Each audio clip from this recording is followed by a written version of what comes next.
नीलावंती भाग 7। उन दोनों को ये पता नहीं चल पा रहा था कि वे जंगल के कौन से हिस्से में हैं। दोनों ही वहां से बाहर निकलने का रास्ता खोजने लगे, क्योंकि वे जहां से गिरे थे उस सुरंग का छोर 10-12 हाथ ऊंचाई पर था। चढ़ाई सीधी थी, इसलिए वहां पर आसानी से पहुंचा नहीं जा सकता था। दूसरी बात यह थी कि वे उस जगह वापस जाना भी नहीं चाहते थे। जैसा कि किला जमीन की सतह के नीचे उकेरा गया था, तब भी बहुत विशाल परिसर में फैला हुआ था। जब इसे बनाया गया था तो मजदूर नीचे आते ही होंगे, तो ऊपर चढ़ने के लिए कोई ना कोई रास्ता जरूर होना चाहिए। पर बहुत देर तक ढूंढने के बाद भी ऊपर जाने का रास्ता नहीं मिल पा रहा था। परिसर में बहुत सी गुफाएं थी, लेकिन वह अंदर कितनी गहरी हैं इसका अंदाज़ा नहीं लगाया जा सकता था। इनके पास जो मशाल थी वो थोड़ी देर पहले ही हड़बड़ी में कहीं गिर गई थी। समय निकलता जा रहा था। दिन का कौन सा समय था यह तो पता नहीं चल पा रहा था, लेकिन वह कभी न कभी ढलने वाला तो था ही। बाबू का कहना था कि ऐसी जगह पर रात के समय रुकना ठीक नहीं होता। कई बार ऐसी जगह शापित होती हैं। उसका यह भी कहना था कि हो ना हो जिन लोगों की जान गई है वह इसी जगह पर मारे गए होंगे। राव साहब को बाबू की बात जच गई। अब तो उन्हें भी चिंता हो रही थी। बात सिर्फ बाहर जाने की नहीं रह गई थी, अब जान भी बचानी थी। वहां पर 22 गुफाएं थी, मगर किसी भी गुफा में प्रकाश नहीं था जिससे अंदर जाकर रास्ते की खोज की जा सके। मांत्रिक को एक चकमक पत्थर दिखाई दिया तो उसने आग जलाकर मशाल बनाने की सोची।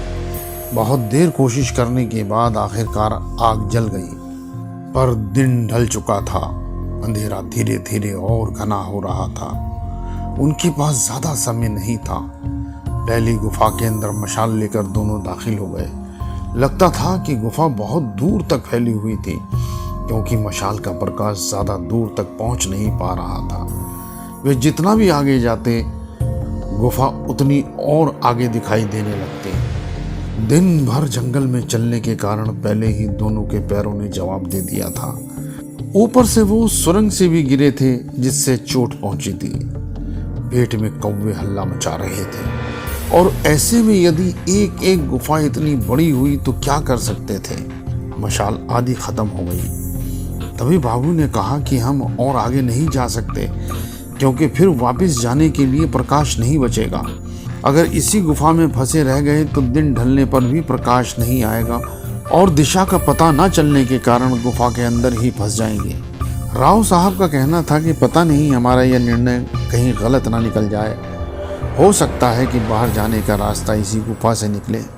समस्या दोनों ओर से थी और वे दोनों ही दुविधा में पड़ गए। दोनों को एक दूसरे के मत सही लग रहे थे।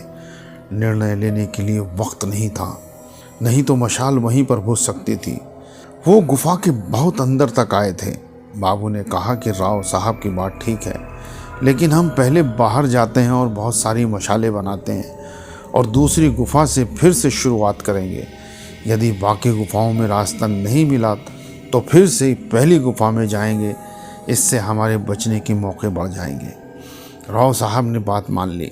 दोनों गुफा से बाहर आए। बाबू की बात बिल्कुल सही थी, क्योंकि गुफा के दरवाजे तक पहुंचते ही मशाल बुझ गई।